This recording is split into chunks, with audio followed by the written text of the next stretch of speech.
I'm Irving, and I'm an Adamaniac.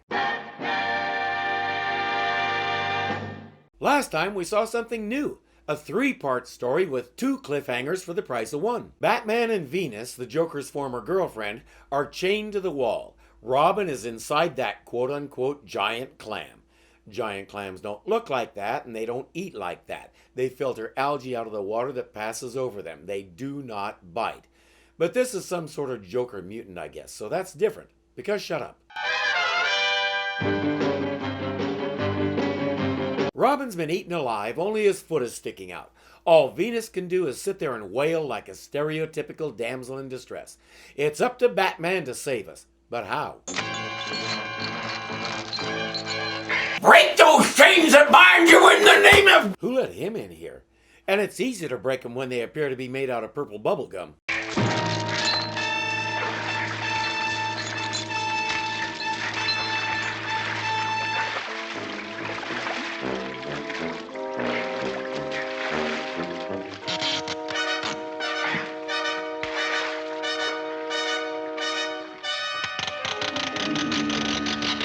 Hey Joker, you need to put some WD-40 on that hinge.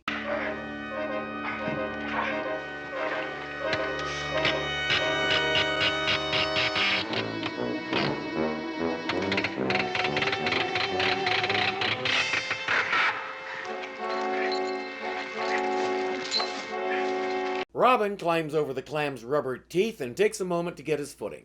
When it's all done, they take stock. Holy human pearls, Batman. Correction, Robin.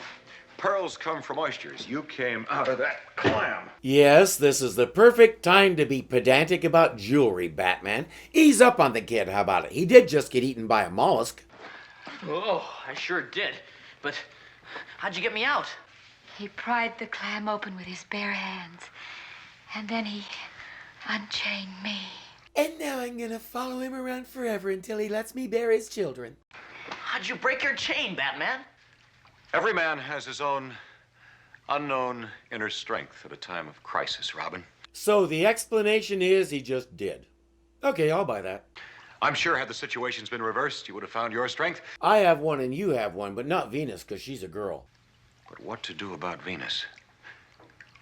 I know. I can borrow my friend Bruce Wayne's Midtown apartment.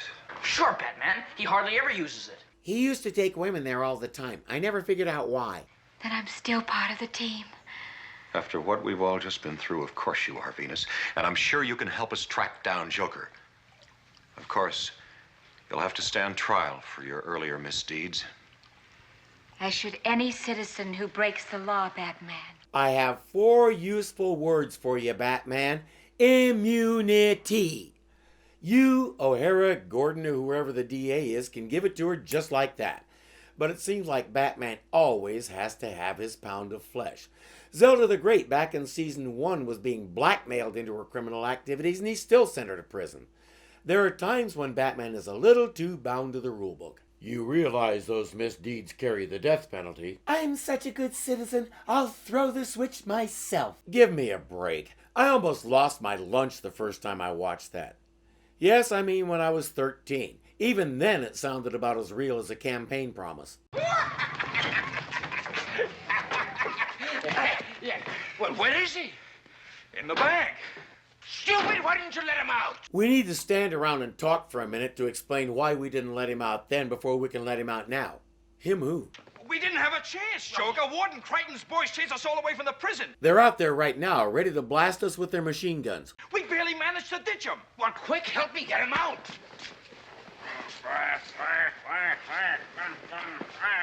You dolts! You buffoon! I might have suffocated.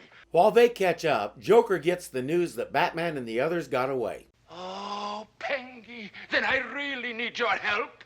To do what? To terminate Batman once and for all, while I conclude my Zodiac crimes. Now you're talking. Together to the end, Jokey. Batman's in. We've heard that song before, and it took about 10 seconds before they were at each other's throats again. Well, who knows? Maybe 47th time is a charm. This time he's aiming higher. Maybe he has some mad scheme for stealing the entire Gotham City water system. Stealing the entire Gotham City's water system? Every other Wednesday, Penguin moonlights as an echo. It's magnificent, Joker. How are you going to do it? Well, if you make something unusable, it's just as good as stealing it. Well, if you mean polluting the water, that didn't work before. Ah, but this time I have a much more sophisticated plan in mind. Joker jelly. Concentrated strawberry gelatin. Powerful enough to change all the water into strawberry jelly. Strawberry jelly? That's just cruel. What about all those people who prefer grape? It's very ingenious, Joker. A crime almost as good as one of mine. One of yours? Those piddly escapades? Hire yourself, you cornball crook. Why, you waddling little pipsqueak! You gap-toothed goon! I'm waiting for Penguin's cigarette to set Joker's hair on fire. Hey, you tell me, son! Let's be at him! Let's you long-nosed fish eater! How dare you, sir! What are we doing? We should be fighting Batman, not each other. You're right. For once. Joker has a plan to take down Batman, and it involves Penguin using his well-known charm with women. Guess who he's going to charm? Oh, she's my former associate Venus, and right now she's in Bruce Wayne's midtown apartment, where my satellites traced her by means of a homing device I concealed in her shoe. And since, like all women of the time, she only has one pair of shoes, there's no way that could backfire, right? Oh, this is a delicious spot.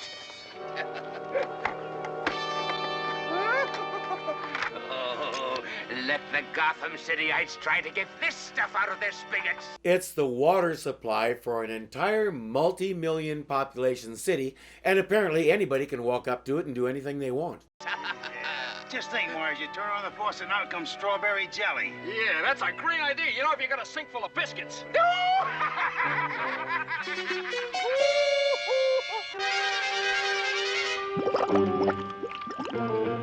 I'm gonna go with it worked. Holy jelly moles. Looks like strawberry jelly.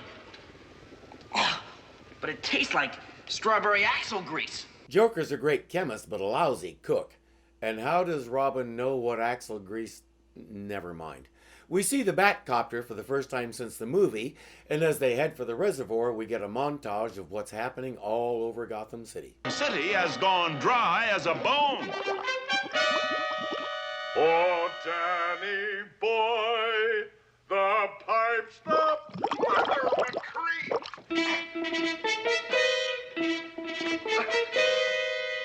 I did not need to see that. We could have gotten the gag just as well if you left him in there and all we saw was the jelly all over his head. There was no reason for him to come out of there.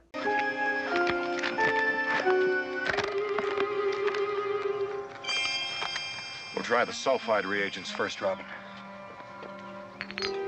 We'd better hit it pretty soon, Batman, or there'll be a lot of thirsty Gothamites. Worse than that, Robin. If a fire should break out, the fire department would have no way of putting it out. If it was a fire in a peanut butter factory, maybe. Holy Holocaust! I forgot all about that. That'll be the commissioner trying to get us on the bat phone and the portable bat lamp. Lucky for us, we had mobile phone bat plugs to install our utility belts. It's not quite only my can save us now, but it's close. Gordon reports that Joker is demanding $10 million to release the water supply. Batman says, I can get this, don't pay it. Where are you, Batman? At the reservoir, Commissioner. So that's how he did it. It wouldn't occur to him and the chief to go out there and look. Their job is to sit in the office and guess. Oh, and call Batman, of course. Meanwhile, at stately Wayne Midtown apartment, somebody just sent Venus a ton of flowers. Oh, it's so sweet of Batman to send me flowers. Batman? Those are no flowers from a bat-eared buffoon. Those are from a mature admirer, your suitor. Oh, you ravishing rose of womanhood. Oh, Penguin. Is she really falling for it? Then again, as I've said before, Joker always goes for the intellectual types. Oh, I'm going straight now. So whatever you want, it's no go. What? I want absolutely nothing except to pay tribute to your beauty and your charm and your gaiety and your wit. And to that end, I have brought you another little token of my admiration. Token! This is a bit of surplus. Number 6, my little tulip. Oh, this is the most expensive perfume in the whole world. Right. Is it laced with poison? Because Joker's used that one before. It costs $1,000 an ounce. That is nothing, my little daffodil. Now put it down and sit on the sofa. Shall we, my fragile orchid, huh? Oh, you're beautiful, beautiful. Grapes. He's really going all out. His toady sets everything up with candles and the whole bit. Tell me, my heavenly hyacinths, when is the last time you had a good drink of water? Drink of water? Oh, you can't get any water. Nothing comes out of the faucets but strawberry jelly. I guess that's how rich millionaires live. Yes, Venus, rich millionaires only drink strawberry jelly and bathe in it and put it in their toilets. As always, Venus is right up to date on what's going on. Oh, I really don't think that I should, Pengy. Why? You want to die of dehydrophilia? What's that? Well, that's the loss of precious bodily fluids due to a lack of a liquid in the tissues. Sounds terrible. Drink up, my dear, drink up. Don't look at me. I know it seems way over the top, but I once knew someone exactly like this. That's the scary part. While he's got her guzzling champagne as fast as he can hand it to her, Batman and Robin are busy with their home chemistry set. That's it, Robin. Now hand me the special exploding batarang. Right here, Batman. We'll pour the degelatinizing agent into the special exploding batarang. Now I will shift my position in this chair, adjust the keyboard that I keep on my lap, find my place in the script. Now I will read the words of the script. Now I will scratch my nose. Set the timing fuse for 3 seconds. And...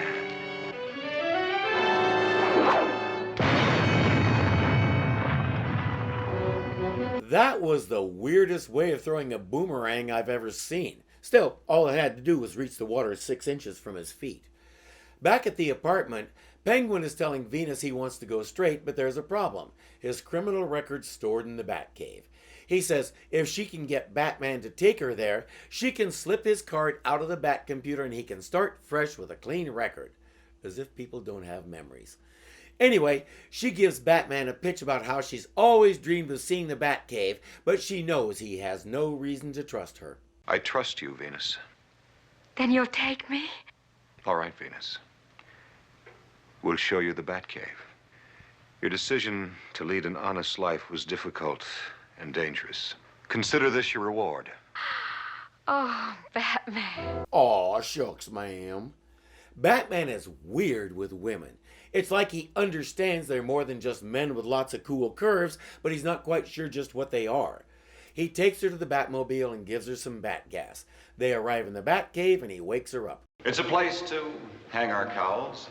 Now over here, Venus, is my Bat bedroom. Robin, why don't you go get some milk and a cookie for about an hour? Why? Well, what's that thing over there? That's the Bat computer. And over here is the Bat spectrograph criminal analyzer. And that is our Bat radar. Technically known as echolocation. Oh wait, he means never mind. And over here is the Penguin. And over here is the Joker. Plus Mercury, Mars, Jupiter, Neptune, Uranus, Saturn. I swear there's nothing Batman can't do. He built an entire clown car into that trunk. It's all my fault, Batman. I thought I was helping Penguin reform. Oh, God, how could I have been so stupid? He's fooled much shrewder people than you, Venus. I think Batman just told her she's naturally stupid, so don't feel bad he's even fooled smart people. That's got to make her feel better, assuming she understood it. Penguin and Joker start going on about how they'll take over the Batcave and make it their headquarters, and nobody seems to notice how calm Batman is. Yes, I'm thinking of it, Pengy. I'm thinking of it. Lives of uninterrupted crime.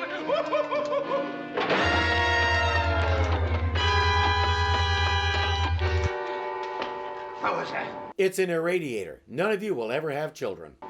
Merely the Bat spectrograph criminal analyzer, Penguin. Completed just this week.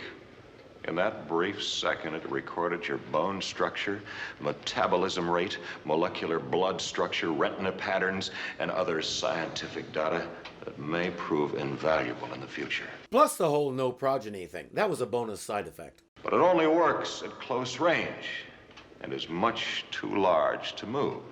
So I had to bring you both in here in order to utilize it. Just stick it in the trunk of the Batmobile. Apparently it can hold anything. You knew they were in the trunk? No crime fighter worth his salt wouldn't have known Venus. Which is why we're questioning you. Let him have it, Pengy!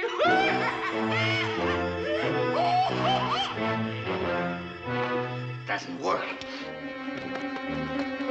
No, it doesn't work, Penguin. The negative ion attractor, which I placed in the trunk, depleted its power source during the time you were inside. And besides, all those negative ions were bringing your crew down. See how happy they are now? It's fight time.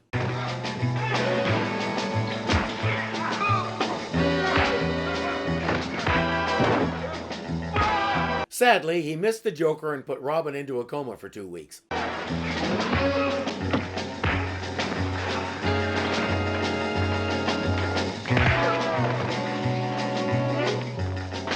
What was the point of that?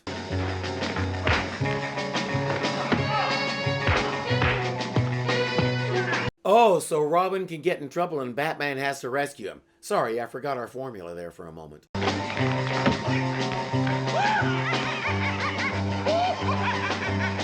They want to make him do a molly. You'd think after she fell into it, Batman would have come up with some kind of safeguard so it didn't happen again. Or not.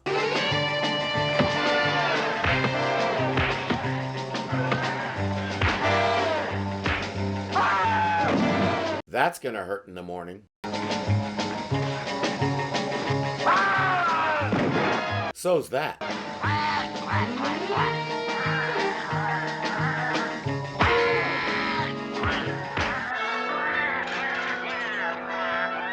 The important thing is that Penguin still has his hat and cigarette holder. Thank goodness he didn't lose those. Well, you caught us, Batman. But your crime-fighting days are over. Because we've seen the Batcave. The inside, not the outside, Joker. So what? So we don't know where the Batcave is, you backward eel. Well, why didn't you think of taking a look on the outside, you dolt? Why, you cornball crook? Why, you wanted... Are you sure these two aren't already married? Enough, gentlemen. I think a little whiff of bat gas should calm you down nicely. Just breathe normally.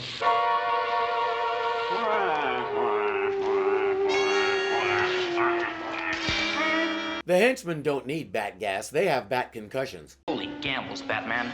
What if they had opened the trunk on the way here? They couldn't have, Robin. I had the emergency bat trunk lock on during the trip. It ensured that the trunk would fill up with bat carbon monoxide, which is how we were able to defeat them so easily. Oh, Batman. I don't know what to say. Don't say anything, Venus. After all, you did help us catch Joker. His scheme to use you turned out to be a trap for himself and Penguin. And his slithery stooges.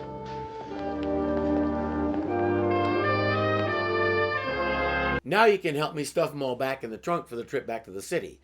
In the epilogue, Aunt Harriet is reading Bruce and Dick's horoscopes. Of course, they're very positive. She's glad after all the weird stuff that's been happening with the water and all the awful stories about Batman and Robin. Well, I know I shouldn't. But someone told me that both the Joker and the Penguin were after Batman, and Robin almost got eaten alive by a giant clam. How could one little clam eat a boy his size? It does sound a little far-fetched, doesn't it? That sounds far-fetched, but the city's water supply turning to strawberry jelly seems perfectly reasonable. Dinner is served. About time, Alfred. What are we having? We begin with your favorite, Master Dick. Clam chowder. Clam chowder? Isn't that a coincidence? We get our final laugh and roll the credits. This story was interesting on its own merits, but it's also fairly gutsy in that not only does it have two major villains, it's a three-parter. We've had two villains before, but that was one major one and one unknown who was never seen or heard from again. This is two of our anchor villains. I don't really understand the Penguin's role in the Joker's Zodiac crimes, and he wasn't even there for the second part. But whatever his role was, it's always a treat to see Burgess Meredith playing him. And I really want to know what kind of glue he uses on that hat. I'm Irving, and I'm an Adamaniac.